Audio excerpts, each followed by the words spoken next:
세상을 바라보는 발칙한 시선, 발칙한 경제입니다. 오늘도 재밌는 경제 이야기 들려드리겠습니다. 안녕하세요. 상식에 반대하는 욕심이라고 생각하는 상식주의자 권순우 기자입니다. LG전자의 아픈 손가락, 스마트폰 사업부를 정리한다는 내용이 나왔습니다. 어제 그 오후쯤에 김봉숙 대표이사 명의의 이메일이 스마트폰 사업부 직원들에게 전달이 됐는데요. 그 내용은 모바일 사업과 관련해서 현재와 미래의 경쟁력을 냉정하게 판단해 최선의 선택을 해야 될 시점에 이르렀다. 뭔가 좀 의미심장한 의미를 담은 것 같죠. 그리고 모든 가능성을 열어두고 산업 운영 방안을 면밀히 검토하겠다, 이렇게 언급이 되어 있습니다. 모든 가능성을 염두에 둔다, 열어둔다라는 의미가 결국 그 시장에서 받아들이기에는 이제 매각 아니면 폐쇄 이런 의미로까지 해석이 되면서 이제 LG전자가 스마트폰 사업부를 정리한다라는 의미로 받아들여지고 있습니다. 안 그래도 지난주부터 LG전자가 스마트폰 사업부를 정리를 한다는 얘기가 좀 돌았어요. 그래서 저희 그 전자팀 기자들도 취재를 했었고 LG 쪽에다 확인을 요청을 했었는데, 일단 LG 쪽에서 그 당시에는 이제 적극적으로 부인을 했었습니다. 그리고 이게 혹시 얘기가 되면은 알려주겠다라고 얘기는 했었는데 따로 알려주는 건 없이 그 권봉석 사장의 이메일 내용으로 대신하게 됐습니다. 그리고 제가 또 그 네이버 지식인에서 봤는데 그 LG 직원인 것 같아요. LG전자 직원이 자기네 사업부가 정리가 되고 다른 쪽으로 이제 강제 연출이 될 것 같은데, 그럴 때 받아들여지지 않으면은 권고사직이 될 수도 있는데 이것이 노동법에 문제가 없느냐 하는 질문이 네이버 지식인에 올라왔었어요. 그래서 이 부분에 대해서 보면서 LG전자가 스마트폰 사업부를 정리를 하나 보다라는 것들에 대한 퍼즐들을 좀 맞춰갈 수 있었는데요. 일단 권봉석 사장은 이에 대해서 그 사업의 운영 방향이 어떻게 진행이 되더라든지 원칙적으로 구성원들의 고용은 유지가 될 것이니까 불안해할 필요는 없다고 얘기했습니다. 그렇다면 LG전자가 왜 스마트폰 사업부를 정리를 하는 것인가 라는 거는 굳이 재무적으로 설명을 드리지 않더라도 많은 분들이 좀 이해를 하고 계실 거예요. LG전자가 한때는 그 전 세계적으로 노키아와 삼성전자에 이어서 점유율이 3위를 차지할 정도로 꽤나 실력 있는 스마트폰 업체였습니다. 최근에는 LG폰 쓰시는 분이 별로 없잖아요. 그래서 사실 현실이기도 합니다.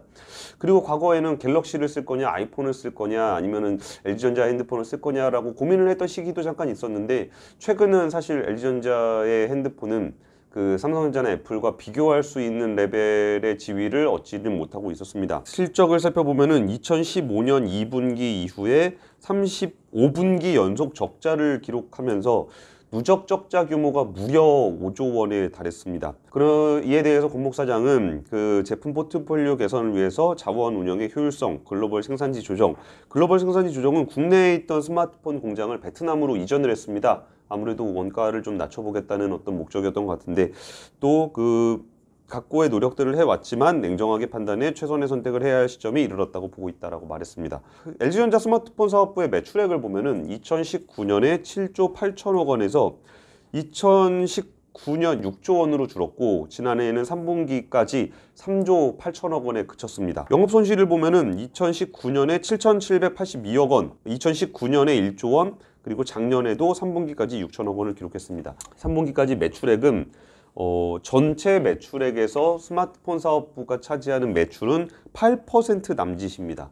그런데 영업적자, 영업이익단에서 6천억 원의 손실이 났을 때 전체 LG전자의 영업이익 중에 무려 23%를 갉아먹는 마이너스 23%를 차지하고 있을 정도로 스마트폰 사업부의 영업 손실은 굉장히 뼈아픕니다. 액수도 클 뿐 아니라 전체 영업이익에 미치는 영향도 굉장히 큽니다. 2019년 같은 경우에는 6조 원의 매출을 올려서 전체 매출에서 차지하는 비중은 한 9%, 9.6% 정도 됐는데, 영업 손실에서 영업이익을 까먹는 거는 무려 1조 원, 그리고 전체에서 마이너스 40%를 차지할 정도로 스마트폰 사업부가 전체 LG전자의 실적을 갉아먹고 있었습니다. 사실 스마트폰 판매량이 그렇게 적었다라고 보기에는 조금 애매한 측면이 시장별로 차이가 좀 있는데, 그 미국 시장 같은 경우는 지난해 3분기까지 점유율 1위가 애플이 한 30% 정도를 차지하고 있었고, 2위는 삼성전자가 차지하고 있는데 3위가 LG전자입니다. LG전자가 무려 14.7%로 3위를 차지하면서 그렇게까지 밀린다라고 보기는 좀 어려운 실적을 보이고 있었습니다만, 여기에 더해서 특히 미중 무역 분쟁으로 중국의 스마트폰 판매가 미국 시장에서 좀 제한이 되다 보니까 어느 정도 앞으로도 LG전자 스마트폰이 부분이 미국 시장에서 좀 어느 정도 가능성을 보이고 있는 거는 맞습니다. 이게 중저가 Q 시리즈나 X 시리즈 같은 경우는 꽤 괜찮은데 이 부분이 참 안타까운 게 LG전자가 이제 가전 분야에서 프리미엄한 이미지를 계속 가져가다 보니까 스마트폰에서 프리미엄을 포기하고 중저가로만 계속 가져가는 게 LG전자의 이미지, 브랜드 이미지를 구축하는 측면에서 좀 안타깝지만 지속 가능성이 높지 않다라고 좀 판단을 하고 있습니다. 그리고 이제 전체 시장, 전체 글로벌 시장에서 차지하는 비중은 고작 점유율이 1에서 2% 정도에 불과합니다. 이게 한때 진짜 노키아, 삼성에 이어서 글로벌 3위를 차지했던 LG전자의 위상이 굉장히 많이 쪼그라진 게 안타깝습니다.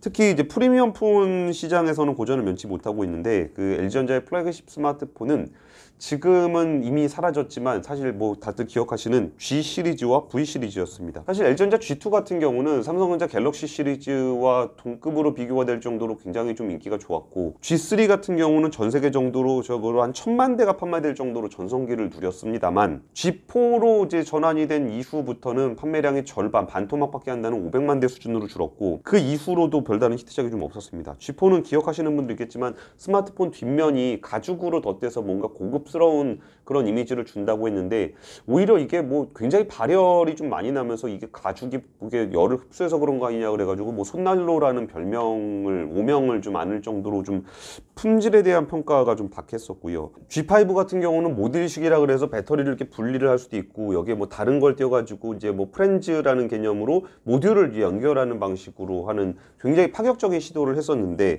결국은 오히려 이 모듈을 교체하는 과정에서 이 부품이 부셔진다거나 그런 품질 문제가 오히려 불거지면서 이후에 이런 모듈식이라는 시장을 개척하지 못했고 그 이후로는 계속적으로 그 모듈은 나오지 않았습니다. 그리고 V 시리즈 같은 경우는 대형 화면으로 포지션을 하면서 처음에는 좀 각광을 좀 받았습니다. 뭐 V10, V 뭐 20 뭐 이렇게 각광을 받았는데 오히려 G 시리즈의 화면이 커지면서 차별화점을 좀 찾지를 못했고 그리고 이제 삼성 같은 경우에 듀얼 모니터, 이게 뭐 폴더블 모니터 이런 거 얘기할 때 LG전자는 그러니까 듀얼 모니터로 해서 디스플레이를 하나 더 갖다 집어넣는 그런 모델도 선보이기는 했지만 이런 부분들이 소비자들의 선택을 별로 받지를 못했습니다. LG전자는 결국 지난해 그 G 시리즈와 V 시리즈 라인업을 아예 폐기를 하면서 이전에 뭐 초콜릿폰, 프라다폰 같이 개별 스마트폰에서 개별 폰에서 인기를 끌었던 과거의 영광을 되찾겠다는 취지로 개별 품목에다가 이름을 붙이는 그런 식으로 플래그십 라인업을 좀 정리를 하려고 했습니다. 그러면서 나왔던 그 새로운 핸드폰이 윙이라 그래가지고 이렇게 가로 본능처럼 생긴 그렇게 생긴 폰이었는데 사실 저도 그 폰 쓰면서 굳이 뭐 뭔가 이렇게 사용하기도 좀 불편한 것 같고 이게 우리가 뭔가 익숙하지 않은 새로운 그러니까 이전에 이미 이제 스마트폰이라는 게 갤럭시라든지 아니면 아이폰이 이미 사용자 경험을 충분히 구축하고 있는 상황에서 뭔가 낯선 폼팩터를 활용한 사용자 경험을 구축하기에 LG전자에게는 좀 역부족이지 않았었나 싶습니다. 품질 문제와 더불어 소프트웨어 같은 경우에도 OS 업데이트 문제, 뭐 반복적인 부팅 문제, 뭐 굉장히 다양한 문제들이 지적이 되면서 이런 부분들을 왜 LG가 그렇게까지 챙기지 못했나라는 얘기가 좀 나왔습니다. 그리고 LG전자 스마트폰 문제를 제가 좀 찾아보다가 사실 처음에 그 스마트폰 시장에 진출을 할 때 LG전자가 뭐 스마트폰은 찻잔 속의 태풍에 불과할 것이다 뭐 이런 얘기하면서 시장을 좀 늦게 진입한 측면에 대한 얘기가 과거에 있었습니다. 물론 초기 시장 진입이 좀 늦었다는 점이 안타깝긴 하지만 지금 벌써 그 이후로도 거의 10년 이상 흘렀기 때문에 초기에 늦었던 것의 문제가 지금까지 왔다라고 보기보다는 이 과정에서 스마트폰을 만드는 과정에서 갤럭시하고 아이폰하고 경쟁을 할 때 오히려 이 시장에서 품질이라든지 아니면 소프트웨어라든지 이런 부분에서 LG전자가 대응하지 못했던 점 그리고 소비자들의 어떤 요구, 소비자들의 어떤 품질에 대한 문제점들, 그 소프트웨어에 대한 그 민원들을 오히려 LG는 뭔가 독자적인 길을 가면서 받아들이지 못한 측면이 좀 있지 않나라는 생각이 좀 듭니다. 이후에 그 CEO들에 대한 비판의 목소리도 좀 있긴 있는데 이런 부분들은 좀 개별적인 이슈인 것 같고 그리고 이게 또 이제 결국은 신제품의 악순환에 빠졌다라고 볼 수 있을 것 같아요. 이게 판매가 저조하다 보면 그러니까 스마트폰의 판매가 저조하다 보면은 그 다음에 이제 물량을 새로운 제품을 제조를 할 때 이게 뭔가 이제 물량을 좀 크게 잡아야 부품 수급을 좀 더 원활하고 좀 더 저렴하게 할 수 있습니다. 근데 이거를 뭐 좀 적게 좀 구매를 하다 보면은 이게 바잉 파워라 그러죠. 협력업체로부터 부품을 사오는 가격이 상대적으로 떨어질 수밖에 없습니다. 그러면 이 부품을 좀 비싸게 사온 입장에서 그러면 핸드폰 가격의 원가가 올라가게 되고 그럼 최종 판매가를 올려야 되는 상황인데 뭔가 이미지는 갤럭시라든지 아이폰에 좀 떨어지는 상황에서 LG가 더 비싼 폰을 내놓는다라는 게 굉장히 부담스러운 겁니다. 이게 굉장히 공급자 중심 마인드가 될 수밖에 없잖아요. 그러다 보면 가격이 어느 정도 소비자들이 생각하는 가격보다 좀 높게 나오게 되고, 그러다 보면 사람들은 그 돈 가지고 LG폰 사기는 좀 부담스럽다라는 생각이 들면서 오히려 판매가 더 저조해지고, 판매가 저조해지면 이게 또 다른 악순환이 되면서 이게 더 많이 판매할 것을 계획하지 못하기 때문에 신제품을 개발할 때 더 대규모 투자를 할 수 없게 되고, 대규모 투자를 더 못하다 보면은 핸드폰의 어떤 퀄리티가 그 다음 차세대 모델의 품질이 좀 떨어지거나 생각했던 어떤 더 첨단의 기능들을 담지 못하게 되거나 이러면서 더 퀄리티가 나빠지는 그런 악순환의 고리로 빠지게 되는 겁니다. 그런 과정을 거치다 보니까 LG전자의 스마트폰이 지속적으로 적자를 기록하면서도 계속 개선이 좀 안 되는 그런 측면이 좀 있었던 것 같습니다. 그렇다면 이제 앞으로 LG전자의 스마트폰 사업부가 어떻게 될 것인가에 대한 얘기도 굉장히 많이 나오고 있는데요. 일단 모든 가능성을 열어두고 있다라고 했는데 결국은 매각이 될 것이고, 이게 좀 사업부가 축소하게 될 것이고, 아니면 사업부를 축소하는 과정과 매각을 하는 과정이 병행될 수도 있다라는 얘기들도 좀 나오고 있습니다. 일단 증권가에서는 구글이나 마이크로소프트 등이 매각하는 시나리오가 좀 거론이 되고 있는데요.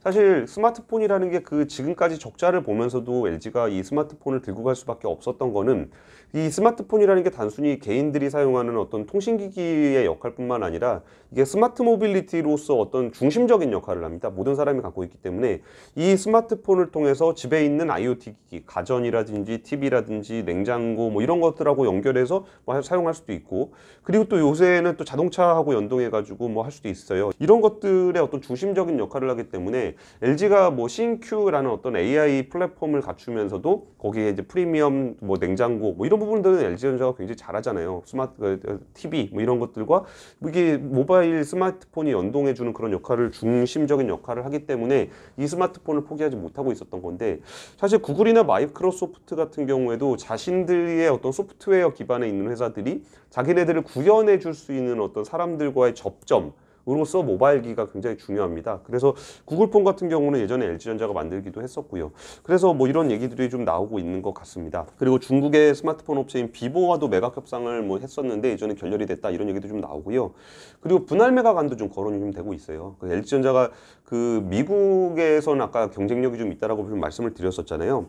근데 이 미국 스마트폰 사업을 베트남의 빈그룹에 매각한다는 얘기가 나오는 건데, 빈그룹은 진짜 베트남에서는 삼성전자에 버금갈 정도에 비견될 정도로 굉장히 큰 그룹입니다.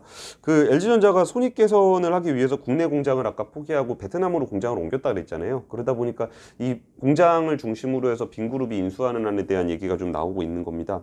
그리고 이제 빈그룹은 LG전자의 베트남 생산 설비와 함께 미국 시장 사업에 대해서 관심을 보이고 있는 것으로 알려지고 있습니다.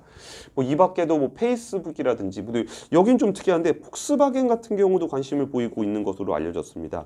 이게 폭스바겐은 자동차 업체지만 다들 아시다시피 이 모빌리티와 어떤 스마트 기기의 어떤 연결성이라는 것들이 중요하다 보니까 폭스바겐도 관심을 보이고 있는 게 아닌가, 그런 생각이 좀 듭니다. 그리고 일단 사업부 축소는 불가피할 것으로 보여요. 일단은 현재 개발 중인 프로젝트는 대부분 중단이 된 상태고, LG전자가 5개 사업본부가 있습니다. 이게 사업본부가 있고 그 아래 이제 사업부가 있는데, 그 중에 이제 사업본부 아래로 이제 스마트폰 사업본부가 사업부로 옮겨가게 되지 않을까 싶습니다.